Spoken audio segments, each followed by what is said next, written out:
আমার কাছে শীতকালে সবজির মধ্যে ফুলকপিটা বেশ মজা লাগে খেতে। একটু করে ঠান্ডার একটা প্রভাব পড়া শুরু করেছে আমার মনে হয়। ঢাকার তুলনায় দেশে গেলে দেখা যাবে যে অনেক বেশি ঠান্ডা পড়েছে, আর শীতকাল কিন্তু গ্রামের জন্য একদমই বেস্ট মনে হয়। পিঠার উৎসব হয়ে যায় একদমই। দেশে গেলে নানান ধরনের পিঠা থেকে শুরু করে খেজুরের রস খেতে পাওয়া যায়। আমি অনেক বেশি মিস করি, কেননা শীতের টাইমে আমার তেমন ভাবে গ্রামে একদমই যাওয়া হয় না, যার জন্য এই সব কিছু আমি একদমই মিস করতেছি। আমি আমার একটা হেয়ার টোনার বানাবো, আর তারপর সন্ধ্যার দিকে হচ্ছে আমি ফুচকা এনেছিলাম। এই মামার ফুচকাটা হচ্ছে অনেক বেশি মজা লাগে, তবে ঘূর্ণিটা দেখতে পাচ্ছ একদম ল্যাটকা ল্যাটকা হয়ে গিয়েছে। খেতে ট্রাস্ট মে অনেক মজা, তবে আমি বেশিরভাগ টাইমে যখন বাসায় ফুচকাটা এনে খাওয়ার ট্রাই করি তখন এই ফুচকাগুলো ভেঙে যায়, তখন অনেক বেশি রাগ উঠে। দোকানে যে খাওয়াই ভালো, কেননা দোকানে গিয়ে খেলে তারা বানাই দেয় খুব সুন্দর করে।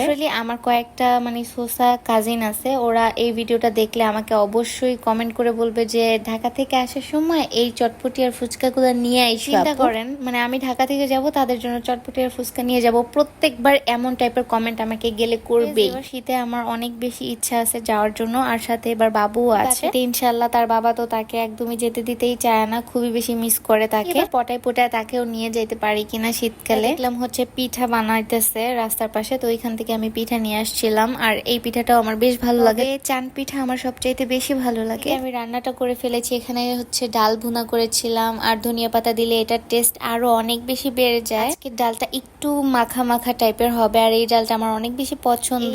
আমার সেই সিক্রেট মশলা যেটা আমি প্রায় রান্নাতে দিয়ে থাকি, টাইপের যে খাবারগুলো থাকে সেই রান্নার মধ্যে আমি হচ্ছে এই মশলাটা দেই লাস্টের দিকে, তারপর হচ্ছে ধনিয়া পাতা দেই। টেস্ট আরো অনেক বেশি বেড়ে যায়, কেননা এটার মধ্যে শুকনো মরিচও আমি গুঁড়ো করে দিয়েছি, আর এটা খেতে বেশ ঝাল হয়। রান্নাতে শুধুমাত্র ডাল আর এই মুরগির মাংসটাই ছিল।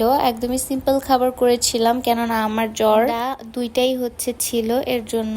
এর ফাঁকে তোমাদেরকে প্রোডাক্ট দেখিয়ে দিচ্ছি। ডক্টর এলথিয়ার A345 ময়শ্চারাইজারটা এখনো ব্যবহার করেনি, তারা কিন্তু একবার হলেও নিয়ে দেখতে পারো। ট্রাস্ট মি, তোমাদের ফেসে থাকা একনে কিন্তু দূর করতে এটা সাহায্য করবে। সো দেরি না করে এখনই অর্ডার করে ফেলো বিউটিলুক্স পেজে অরিজিনালটা নেওয়ার জন্য। অফ কোর্স ভালো রেজাল্ট পেতে হলে অবশ্যই অথেন্টিক প্রোডাক্ট নিতে হবে।